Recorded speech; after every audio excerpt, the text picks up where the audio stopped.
sors d'une séance interminable. Je suis allé voir Ant-Man 3, Ant-Man et la guêpe Quantum Mania.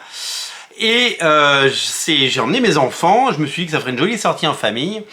Et soit j'ai plus l'âge, soit il y a un vrai problème de qualité. Mais en tout cas, eh bien, je me suis bien ennuyé. Ant-Man 3, c'est la diagonale du vide. C'est un voyage au bout de l'ennui, clairement. C'est long, c'est 2 heures interminables de dialogue, de montage charcuté et d'un scénario qui n'a pas été écrit. C'est une catastrophe. Et Dieu sait que le premier était bon, on va en parler. Il n'y a aucun enjeu dans tout le film. Et en fait, on s'en fout de ce qui arrive au personnage. Et on a juste envie que ça se termine. On passe dans des mondes qui font penser à Valonia sur Disney+, avec une envie d'Avatar. Et on se retrouve avec une plongée dans l'anecdotique, voilà, dans l'infiniment petit. Et ce qui est infiniment petit, c'est clairement le scénario. Je sais pas comment Marvel, avec le niveau de qualité qui a été le leur pendant des années et les envies de Kevin Feige, peut aujourd'hui nous faire des films comme ça. Et aujourd'hui, ils ne font que surfer sur le succès des gloires passées, puisque le film a rapporté 104 millions de dollars aux États-Unis lors de son premier week-end, quasiment 800 000 entrées en France déjà. On y va par habitude, quoi. On y va comme on lit le dernier Lucky Luke, quoi. C'est-à-dire qu'on le prend et puis bon, bah si c'est bien ou c'est pas bien, c'est pas grave. En fait, ce que je comprends pas dans Ant-Man 3, c'est comment on peut partir de Ant-Man 1, qui était un petit film sympa, rigolo, hyper étonnant, plein d'idées, drôle, très très drôle, et arriver à Ant-Man 3, arriver à cette bouillie numérique de 2 heures. Plutôt joli, hein. C'est plutôt bien fait. Hein. On a vu des telles horreurs récemment quand on regarde Thor 4 ou les séries Disney+, qui ont un gros budget, hein. C'est pas des petites séries. Hein. Là, à l'image, c'est joli, enfin c'est propre. Mais comment on peut arriver d'un film qui se passe à San Francisco, avec des petits malfrats, des blagues, de l'humour, un second degré omniprésent, avec plein d'idées, avec l'idée d'Antoinette, les fourmis, les machins, les trucs, à un film tourné à 98% en fond vert, il n'y a plus de décor. Si, il y a la scène d'intro et la scène finale, là, quand il se balade dans une rue de Castro à San Francisco. Mais sinon, comment on peut arriver à ça? Comment on peut dénaturer quelque chose de bien? C'est-à-dire que c'est comme si on changeait la sauce du Big Mac, c'est plus un Big Mac, quoi. C'est comme si on changeait votre recette préférée. Il n'y a plus rien à garder et à conserver. Malheureusement, ils ont enlevé tout ce qui faisait, tout ce qui était cool. Il est où Michael Peña avec ses blagues, ses anecdotes? C'est ça qu'on aimait dans Ant-Man. C'était un film différent. Et là, c'est pas du tout un film différent. C'est un film qui n'a rien à voir, qui pourrait s'appeler n'importe quoi, mais c'est plus un Ant-Man.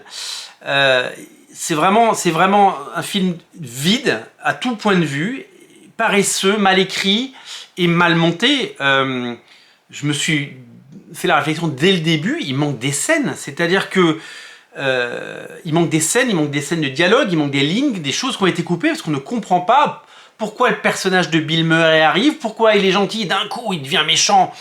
Et qu'est-ce qui s'est passé? Qu'est-ce qui s'est passé? Pourquoi il change de personnalité alors qu'il était ravi de revoir Janet? Et là d'un coup il fait « tu nous as trahis ». Mais pourquoi? Enfin, c'est même pas diabolique ou c'est même pas subtil, c'est juste... allez, on change de film. Bill Murray, qui est inexistant. À quoi ça sert de faire venir Bill Murray pour ça, pour cette scène qui ne ressemble à rien? Tout comme quand on voit Hank Pym avec Janet dans le désert, au départ, on se dit, mais pourquoi d'un coup, il rencontre une tribu, d'un coup, il manque des scènes, quoi. Il manque des scènes de transition. On passe d'un décor à l'autre, on ne sait pas ce qui s'est passé. C'est incompréhensible, c'est pas du cinéma. Enfin, en fait, ils ont tourné sur un fond vert et allez, vous jouez, faites semblant, vous faites comme ça, et après vous faites comme ça, et puis après, bah, on verra ce qu'on rajoute, on verra plus tard. Non, c'est une catastrophe. C'est une catastrophe. Je me suis rarement autant ennuyé pendant un film. J'avais mon fils de 7 ans qui me demandait il reste combien de temps, papa? Et mon fils de bientôt 12 ans qui m'a fait la blague 2-3 fois parce qu'il a beaucoup d'humour en disant il commence quand le film? Et j'ai trouvé ça très bien vu. clairement, bon, le point d'orgue du ratage, c'est MODOK, clairement. On en parle de MODOK, on en parle de cette version de MODOK. Vous vous souvenez les têtes à claques là, ça passait sur Canal+, c'était une série québécoise que je n'aimais pas particulièrement, mais enfin, non seulement l'idée de faire de MODOK un clown, mais en plus la réalisation avec ce visage qui est trop gros par rapport au reste, c'est mal fait, c'est mal intégré, c'est mal produit, c'est mal... Il n'y a rien qui va, il n'y a rien à garder, il n'y a rien à garder. Non, non, c'était une catastrophe, c'était un supplice, c'était une horreur, et c'était vraiment un film complètement raté. Comme beaucoup de films récents, hein, Doctor Strange 2 était catastrophique, Thor 4 était affreux, on s'est beaucoup ennuyé pendant les Éternels, Shang-Chi était anecdotique. Voilà, depuis Avengers Endgame, à part le fanservice de Spider-Man No Way Home, avec le retour des Spider-Man d'avant, qui a fait plaisir, mais il y a pas, et le film était très très mal réalisé, hein, il y a vraiment rien. En fait, la vraie question, c'est de se dire, moi, je suis assez client d'un cinéma grand public, familial et divertissant, mais là, c'est juste... en fait, je pense qu'ils vont finir par abîmer leur marque. C'est-à-dire qu'on dit souvent, à force de faire ça, ils vont abîmer leur marque, mais il y a un moment, les gens vont dire, mais, enfin... Là, il n'y a même plus d'effort, quoi. C'est-à-dire qu'ils ont mis 200 millions dans un film, il y a un effet spécial sur chaque plan, mais il n'y en a pas qu'un d'ailleurs, mais il y a tellement rien qu'au bout du 4e film, alors moi je suis content d'emmener mes enfants, c'est une sortie en famille, mais putain, on s'emmerde, hein, on s'emmerde.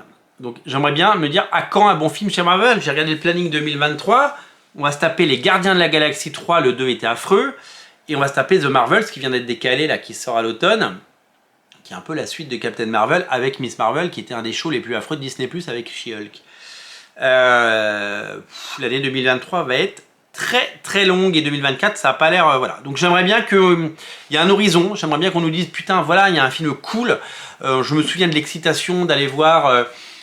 Captain America Winter Soldier ou Captain America Civil War, il y avait une vraie excitation, les deux Avengers Endgame Infinity War, il y avait une excitation, et Dieu sait qu'il y avait déjà eu des creux de la vague, hein. Le deuxième Avenger c'était pas top, il était un peu raté, et ils ont réussi à insuffler un vent nouveau avec les frères Russo et avec une énergie nouvelle, mais clairement là il n'y a pas d'horizon, quoi. Il n'y a pas d'horizon. Quand on sort de Thor 4 où on a envie de se pendre, et quand on regarde Ant-Man 3, on se dit mais qu'est-ce qui s'est passé, quoi? Qu'est-ce qui s'est passé? Alors Ant-Man, c'est pas un personnage facile, parce que c'est pas un personnage star. On espère juste que l'avenir sera un peu mieux. Moi, quand on parle d'Ant-Man, j'ai envie de revenir à ça, quoi. J'ai envie de revenir à ça. J'ai envie de revenir aux Ultimates, quoi. J'ai le plaisir que j'ai eu à découvrir ce Ant-Man qui devient grand. Et Ant-Man qui devient grand dans Captain America Civil War, qui devient Giant Man. Mais qu'est-ce que c'était bien, parce qu'on avait le cœur qui battait. Et puis en plus c'était cool, parce que du coup, après il a dormi pendant 2 jours, il avait faim, et il était épuisé, parce qu'il avait donné un effort, et bah là il grandit 10 fois, pas de problème. Et puis sa fille, qui a jamais combattu, hop, elle devient aussi, et elle s'évanouit pas, et elle dort pas 2 jours. Donc en fait, même les petites bonnes idées d'avant, elles ont disparu, vous voyez. Donc c'est très très triste. J'espère juste que Marvel prend beaucoup d'élan avec tous ces films pour nous proposer... une vraie, ce que j'appelle moi la phase 2, parce qu'on s'y perd. C'est le premier film de la phase 5, on s'en fout des phases, on s'en fout, on sait juste qu'il y a des mauvais films en ce moment.